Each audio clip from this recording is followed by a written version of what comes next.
Hello friends, welcome back to our channel J kids home. இன்றைக்கி நம்ம சேனலில் என்ன பார்க்க போகிறோன்னா, ஒரு சுவையான டெம்டிங்கான பெப்பர் சிக்கன் ஃப்ரை பார்க்க போகிறோம். இந்த டிஷ் வந்து சிம்பிளாக இருந்தாலும் பயங்கர டேஸ்ட்டாக இருக்கும். இதுக்கு வாங்க வீடியோக்குள்ளே போகலாம். இந்த டிஷ்ஷு செய்யறதுக்கு தேவையான பொருட்கள்: தக்காளி, வெங்காயம், இஞ்சி பூண்டு பேஸ்ட்டு. ஒரு கடாயில் ஒரு 4 to 5 ஸ்பூன் எண்ணெய் ஊற்றிக்குவோங்க. இந்த டிஷ்ஷு செய்யறதுக்கு வந்து கொஞ்சம் ஆயில் கொஞ்சம் கூட தான் தேவைப்படும். உங்களுக்கு ஆயில் ரொம்ப தேவையில்லைன்னா கொஞ்சம் ஸ்கிப் பண்ணிக்கோங்க. எண்ணெய் நல்லா காஞ்சோடனே 1 ஸ்பூன் அளவுக்கு கடுகு போடுங்க. கடுகு நல்லா பொரிஞ்சோடனே கருவேப்பிலை போட போகிறோம். ஒரு குத்தளவுக்கு கருவேப்பிலை போடுங்க. கடுகு நல்லா பொரிஞ்சோடனே நம்ம நல்லா நீல வாக்கில் நறுக்கி வச்சுருக்க இந்த வெங்காயத்தை சேர்க்க போகிறோம். ஒரு 2 பெரிய வெங்காயம் எடுத்துக்கோங்க. இந்த மாதிரி ஸ்லைஸாக வெட்டி வச்சுக்கோங்க. வெங்காயம் நல்லா வதங்கினா இதில் தக்காளி நம்ம சேர்க்க போகிறோம். இந்த டிஷ்ஷுக்கு வந்து ரொம்ப தக்காளி வேண்டாம், ஒரு பெரிய சைஸ் அளவுக்கு தக்காளி இருந்தால் போதும். வெங்காயமும் தக்காளியும் நல்லா வதங்கட்டும்.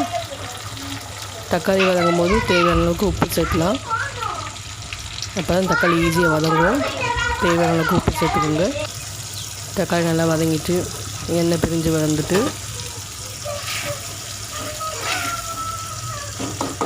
இது கூட நம்ம என்ன சேர்க்க போகிறோன்னா, ஒரு 2 ஸ்பூன் அளவுக்கு இஞ்சி பூண்டு பேஸ்ட் சேர்க்க போகிறோம். ஃப்ரெஷ்ஷாக அரைச்ச இஞ்சி பூண்டு பேஸ்ட் சேர்த்துக்கிறோம். இந்த இஞ்சி பூண்டு பேஸ்ட்டு போட்டு நல்லா வதக்குங்க. இதோட பச்சை ஸ்மெல்லாம் போகணும், அது வரைக்கும் நல்லா வதக்கிக்கோங்க.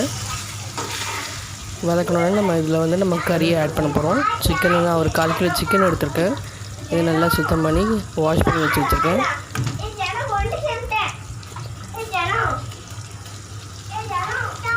ஒரு மீடியம் சைஸு கட்டிங் தான் போகிறோம். வாஷ் பண்ண சிக்கனை வந்து இந்த இஞ்சி பூண்டு பேஸ்ட்டு நல்லா வதங்கணும்னு போட்டுக்க போகிறோம். இது கூட தேவையான மசாலா வந்து 2 ஸ்பூன் அளவுக்கு சில்லி பவுடர், 2 ஸ்பூன் மிளகுத்தூள், 1/2 ஸ்பூன் கரம் மசாலா, சீரகத்தூள் ஒரு 3 டேபிள் ஸ்பூன். இது எல்லாத்தையும் ஒன்றா ஆட் பண்ணிக்க போகிறோம். இந்த டிஷ்ஷுக்கு வந்து நல்ல மிளகுத்தூளும் சீரகத்தூளும் தான் நிறைய தேவைப்படும். இது கொஞ்சம் கூடுதலாக எடுத்துக்கோங்க.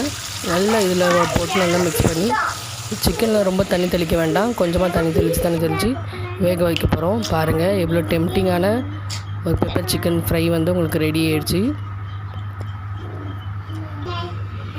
இது நீங்களும் உங்கள் வீட்டில் வந்து செஞ்சு பாருங்கள். பயங்கர டெம்டிங்காக இருக்கும். இந்த வீடியோ உங்களுக்கு இது மாதிரி வீடியோ உங்களுக்கு தொடர்ந்து வேணும்னா நம்ம சேனலை சப்ஸ்கிரைப் பண்ணுங்கள். பிடிச்சிருந்தால் லைக் பண்ணுங்கள், ஷேர் பண்ணுங்கள். இது மாதிரி வீடியோ உங்களுக்கு தொடர்ந்து வேணும்னா நம்ம சேனலை சப்ஸ்கிரைப் பண்ணுங்கள். Bye friends.